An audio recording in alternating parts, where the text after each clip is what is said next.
नमस्कार, मैं बालकृष्ण मुले एक बार फिर हाजिर हूँ शहर के गलियारों में चल रही ताजा तरीन चर्चाओं के साथ। आइए सबसे पहले बात करते हैं निर्वाचन आयोग की। भारत निर्वाचन आयोग से मिले दिशा निर्देशों के बाद आदर्श आचार संहिता का पालन करवाने निकले अफसरों ने अब उस प्रचार सामग्री को भी उम्मीदवारों के चुनावी खर्च में शामिल कर लिया है जो सामग्री उम्मीदवार बनने से पहले ही नेता पार्टी के खाते में ले चुके हैं। अब ऐसी प्रचार सामग्री का खर्च भी उम्मीदवारों के खाते में जोड़ने का काम शुरू कर दिया गया है। अब जैसे जैसे ये खबर उम्मीदवारों तक पहुंच रही है वैसे वैसे उनके कान खड़े होने के साथ ही मुंह भी बंद हो गया है। निर्वाचन आयोग के दिशा निर्देश राजनीतिक दलों के उम्मीदवारों की हर कोशिश पर पानी फेरते दिखाई दे रहे हैं, जिसमें उम्मीदवार खुद को स्मार्ट साबित करने की भरसक कोशिश करते दिखाई दे रहे हैं। आयोग ने इस बार उम्मीदवारों के उस फंडे पर भी पानी फेर दिया जिसमें उम्मीदवारों ने अपनी उम्मीदवारी से पहले ही प्रचार सामग्री बनवाकर उसे पार्टी के खर्चे में शामिल करवा दिया था। आयोग ने अब उसी प्रचार सामग्री को लेकर स्पष्ट दिशा निर्देश जारी कर दिए हैं। निर्वाचन कार्यालय के गलियारों से आ रही खबरें बता रही हैं कि अब उस प्रचार सामग्री का खर्च भी उम्मीदवारों के खाते में ही जुड़ जाएगा जो उम्मीदवारी से पहले दावेदार रहते हुए बनवा ली गई थी। खास बात तो यह है कि इस प्रचार सामग्री को नेताओं ने पार्टी से मिली प्रचार सामग्री के रूप में प्रचारित किया था। पहले नेताओं ने बड़े ही स्मार्ट तरीके से इसका पूरा खर्च पार्टी के खाते में दर्ज करवा दिया था, लेकिन अब वही खर्च जब प्रत्याशियों के चुनावी खर्च में दर्ज किए जाने का आदेश आ गया तो उम्मीदवार सकते में आ गए। कईयों के आयोग की स्पष्ट और सख्त कार्यशैली देख कान खड़े हो गए हैं तो मुंह से आवाज तक नहीं निकल पा रही। ऐसे में निर्वाचन कार्यालय से लेकर शहर के गलियारों तक जिधर देखो उधर ही आयोग छा सा गया है। कहा जा रहा है वाह साहब मान गए, लंबे हाथ और लंबा दिमाग, सब कुछ है आयोग के पास।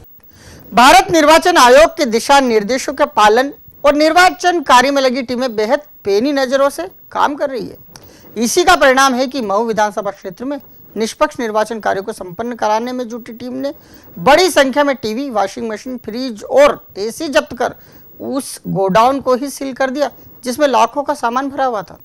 अब निर्वाचन कार्यालय की टीम की इस कार्रवाई के बाद आवाम में आयोग के प्रति खासा विश्वास जाग गया है। गांव के गलियारों में हुई ये कार्रवाई शहर के साथ साथ प्रदेश भर के गलियारों में चर्चा का विषय बन चुकी है। प्रदेश में आदर्श आचार संहिता लगी हुई है। आयोग ने निष्पक्ष चुनाव कराने के लिए चप्पे चप्पे पर अपनी टीमों के माध्यम से पैनी नजर गड़ा रखी है। इस बात का एहसास उन उम्मीदवारों को भी नहीं है जो इन दिनों अपने मतदाताओं को अपने पक्ष में करने के लिए एड़ी चोटी का जोर लगाए हुए हैं। शायद उन्हें ये नहीं पता चल पा रहा कि उनकी हर सोच आयोग की जद में आ चुकी है। यही वजह है कि आयोग हर उस शिकायत को गंभीरता से ले रहा है जिसका ताल्लुक विधानसभा चुनाव से हो सकता है। निर्वाचन आयोग की टीम ने अब तक सबसे बड़ी कार्रवाई महू विधानसभा क्षेत्र में की तो यकायक सभी का ध्यान महू की ओर दौड़ गया। निर्वाचन के काम में जुटी टीम ने टीवी, वॉशिंग मशीन, फ्रिज और एसी जब्त किए हैं जिसकी कीमत लाखों में है। आयोग द्वारा इलेक्ट्रॉनिक आइटमों को अपने कब्जे में लेने के बाद सभी के कान खड़े हो गए हैं। आम लोगों का आयोग के प्रति विश्वास इस कार्रवाई के साथ ही जबरदस्त तरीके से बढ़ गया है और ये चर्चा शुरू हो गई है कि चुनाव में हल्की गड़बड़ी करना भी बड़ी टेढ़ी खीर है। महू विधानसभा क्षेत्र में आयोग ने अपनी टीमों में ज्यादा अफसर तैनात किए हैं। एक तरफ चुनावी कामकाज तो दूसरी तरफ स्वयं के मताधिकार की चिंता। इन दिनों शासकीय कर्मचारी मतदान के प्रति बेहद सजग दिखाई दे रहे हैं। विभाग उस आवेदन के चर्चे हैं जिसके जमा करने के साथ ही कर्मचारियों को डाक मत पत्र से मताधिकार का अधिकार मिल जाएगा। इसे विभागीय गलियारों में कर्मचारियों की अपने मत के प्रति सजगता करार दिया जा रहा है। कहा जा रहा है कि अभी शुरुआती माहौल है और हर दिन आवेदनों की संख्या बढ़ती ही जाएगी। शनै शनै ही सही, लेकिन अब चुनावी माहौल है कि बनने लगा है। इसी माहौल के बीच कर्मचारियों को भी अपने अपने मताधिकार के उपयोग की चिंता सताने लगी है। ढेर सारे कर्मचारी ऐसे हैं जिन्होंने डाक मतपत्र के लिए आवेदन दे दिया है, जबकि अभी हजारों कर्मचारियों ने इस पुनीत कार्य को करने के लिए मन बना लिया है। कर्मचारियों के कंधों पर हर बार की तरह ही दोहरी जिम्मेदारी है। इन्हीं सरकारी कर्मचारियों को आदर्श आचार संहिता के पालन कराने के साथ ही चुनावी कामकाज के साथ ही खुद के अधिकार का उपयोग भी समय रहते करना है। इसी सोच के साथ अब कर्मचारियों ने भारी व्यस्तता के बीच अब वो आवेदन फॉर्म लेना और फिर उसे भरकर जमा करवाने का काम शुरू कर दिया है जिससे उन्हें डाक मतपत्र का उपयोग करने का मौका मिल सके। निर्वाचन कार्यालय में अब तक हजारों की संख्या में आवेदन पहुंच चुके हैं। हालांकि अभी ये कहा जा रहा है कि जो आवेदन आए हैं वो केवल 25% हैं, जबकि अभी बड़ी संख्या में आवेदनों का आना शेष है। इसी के साथ चुनावी कामकाज में व्यस्त कर्मचारी डाक मतपत्र का उपयोग करेंगे और वोट के प्रति स्वयं की सजगता का परिचय देंगे। निर्वाचन कार्यालय के गलियारों से आ रही खबरें बता रही है कि अभी तक 3000 के करीब आवेदन केवल खाकी के गलियारों से आए हैं। ये सारे के सारे खाकीधारी सरकारी कर्मचारी वो हैं जो मतदान वाले दिन सुरक्षा की व्यवस्था की कमान खुद के कंधों पर लिए खड़े दिखाई देंगे। सबसे खास बात यह है कि खाकी के आला अधिकारी भी ज्यादा से ज्यादा मतदान हो इसके प्रयास में हैं। इसीलिए आला अधिकारी अपने कर्मचारियों के लिए विशेष व्यवस्था भी जुटाते दिखाई दे रहे हैं। इसके लिए पुलिस लाइन में भी हलचल देखी जा रही है। इन दिनों आदर्श आचार संहिता का साया हर आयोजन पर खूब दिखाई दे रहा है। सबसे खास बात तो यह है कि इसी साये के कारण आयोजन धार्मिक हो या सामाजिक या फिर हो कोई और, बेहद सादगी के साथ अपने मूल उद्देश्य को प्राप्त कर रहे हैं। इसी कड़ी में सिख समाज का निकला नगर कीर्तन एक ऐसी छाप छोड़ गया, पूरा की पूरा शहर गदगद हो गया। कह बेटा, क्या आचार संहिता का साया इतना सुखद और इतना आनंददायी होगा? क्या बात है। सिखों के गुरु नानक देव जी की जयंती के उपलक्ष्य में सिख समाज ने इस बार भी अपनी परंपरा के अनुसार नगर कीर्तन का आयोजन किया।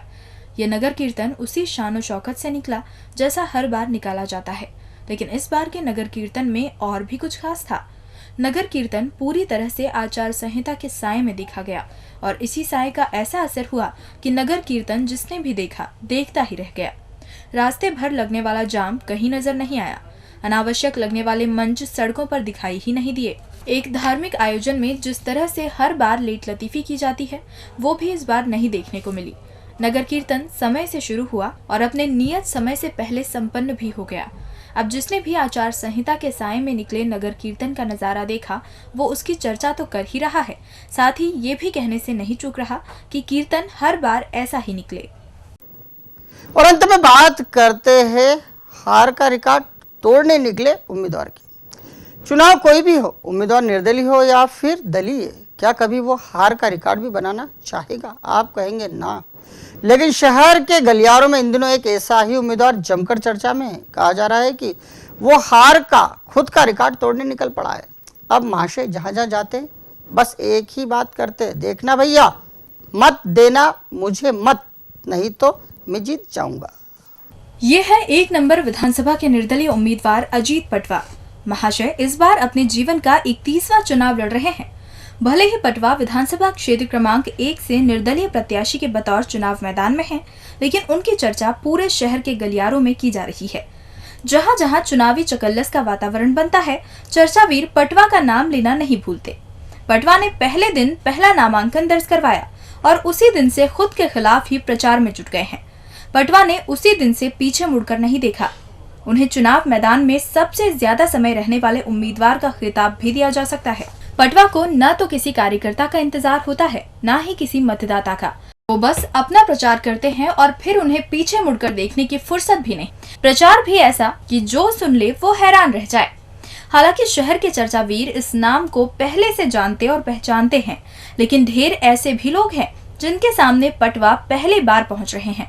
वो निर्दलीय 30 चुनाव लड़ चुके हैं और हर बार अपनी जमानत जब्त करवा बैठते हैं। अब तो उनके बारे में ये कहा जाने लगा है कि वो चुनाव ही लड़ते हैं हारने के लिए। अब तो पटवा खुद भी ये कहते सुने जाते हैं कि मुझे वोट न देना वरना मैं जीत जाऊंगा। पटवा फिर हार का रिकॉर्ड बनाने का मन बना चुके हैं। हर दिन अपने 4 पहिया ठेले पर प्रचार सामग्री बांध वो 1 नंबरी गलियारों में घूमते हैं, अपनी बात कहते और आगे बढ़ जाते हैं। लेकिन पटवा जहां भी खड़े होते हैं, मतदाता की निगाह इस स्थायी उम्मीदवार पर एक बार जरूर टिक जाती है और बस यहीं से शुरू हो जाती है चुनावी चर्चा की शुरुआत। डीजी न्यूज के खास कार्यक्रम गलियारों से को आप यूट्यूब पर भी देख सकते हैं। गलियारों से के आज के अंक में फिलहाल इतना ही। ताजा खबरों के लिए आप देखते रहिए डीजी न्यूज।